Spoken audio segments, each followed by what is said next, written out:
Doutor, sucessivos resfriados vão podendo causar sinusite também? Tem uma relação direta? Cada resfriado pode levar a uma sinusite. Então, se tem vários resfriados, tem um risco muito maior de se apresentar uma sinusite. Não é pelo sucessivo, não. Mas quando a criança desenvolve uma reação alérgica, uma rinite alérgica, aí ela, na realidade, hoje nem se fala mais em rinite alérgica, nem se fala mais em sinusite. É rinocinusite, é tudo junto. Ou a rinocinusite alérgica ou a rinocinusite infecciosa mesmo.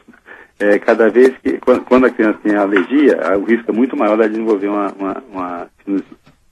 Doutor, e quanto à pneumonia, que aí já é uma situação mais grave, sempre a pneumonia está relacionada à febre muito alta, ou às vezes a pneumonia pode aparecer sem essa febre alta?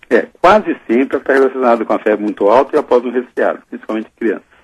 Então a criança se resfria, toda aquela mucosa que deveria proteger a entrada do ar começa a não proteger, não consegue vencer a carga muito grande de poluição e de ar seco, e aquilo desce para o pulmão e acabando infeccionando. E a própria gripe também, quando você pega uma virose, você baixa a imunidade.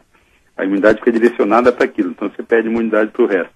Então acaba predispondo a infeccionar outros órgãos, que no caso o pulmão é um deles. Mas em alguns casos, não vou dizer que é raríssimo não, que é raro, mas não raríssimo, podem ocorrer pneumonias sem febre, sim. A criança começa falta de ar, cansaço, aí vai no pronto-socorro, o médico resolve radiografar e vê lá uma pneumonia sem história de febre. Doutor, e quanto aos alérgicos que sofrem muitíssimo nesse período, agora existem algumas indicações de vacinas, ou pelo menos são chamadas assim, vacinas para os alérgicos. Há comprovação de que essas vacinas realmente funcionam? Elas são recomendadas para as crianças também? As vacinas têm alguma resposta em alguns dos casos. Eu diria, não sei se é oficialmente isso, mas eu diria cerca de 30% dos casos dos adultos respondem bem à vacina. 70% não. Agora, em criança, essa porcentagem cai muito. Eles respondem muito mal às vacinas. A gente usa muito pouco em criança o sistema de vacinação para quadros alérgicos.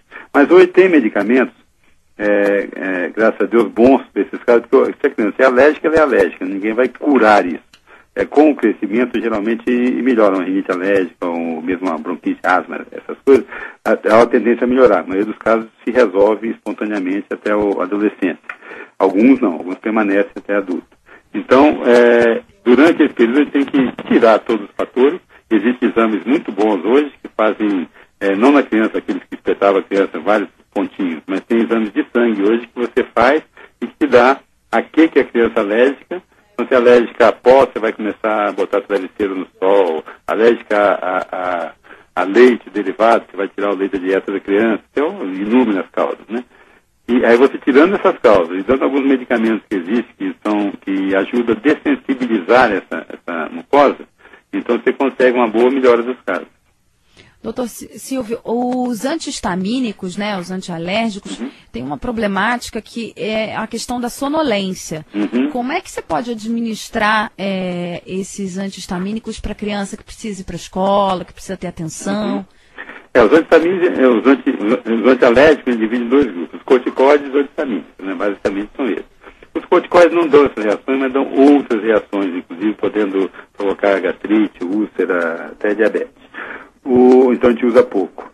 Agora, os antihistamínicos, eles têm dois grupos. Tem um grupo mais antigo, os antihistamínicos tradicionais, que dão muita sonolência mesmo. Embora em algumas crianças eles podem dar o efeito inverso. Você toma remédio e fica a noite inteira sem dormir. Para desespero dos pais. Para desespero dos pais. Mas a maioria dos casos tem sonolência sim. Os antihistamínicos mais modernos, tipo, alguns que já tem no mercado, inclusive, loratadina e outros, eles dão menos sonolência. Mas ainda pode, em algumas crianças, dar excitação, né? Mas eles dão bem menos sonolência. Então, eles, de qualquer maneira, se você ler bem a bula com cuidado, você vai ver que está escrito evitar dirigir automóvel e tal, que ainda dão um pouco. Então, mas já houve uma melhora, né, nesse refinamento da produção de antihistamínicos, houve uma melhora, mas ainda existe esse problema. Então, a gente dá quando a criança está muito congestionada, que precisa muito de coisa, e às vezes até, se bem que criança gripada não deve ir à escola, né? Só no Brasil que acontece isso. Em qualquer lugar do mundo a criança gripada fica em casa para não passar para ninguém.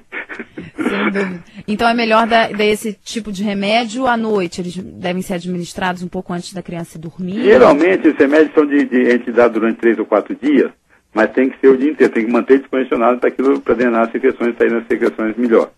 Então a gente exatamente evita, dá durante o dia, mas deixa a criança em casa mesmo até melhorar.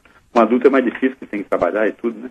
Eu sou uma alérgica, doutor, e uma vez eu tive que tomar um antistamínico, tomei à noite e ao meio-dia eu tinha um sono avassalador. Eu imagino numa criança, o que isso não pode fazer, né? Eu também, eu sou extremamente alérgico, tanto de pele como de rinite. Então eu tenho um efeito exagerado com esse remédio. Se eu tomo um desses descongestionantes antistamínicos aí, eu durmo 18 horas direto, não consigo trabalhar também, então eu evito.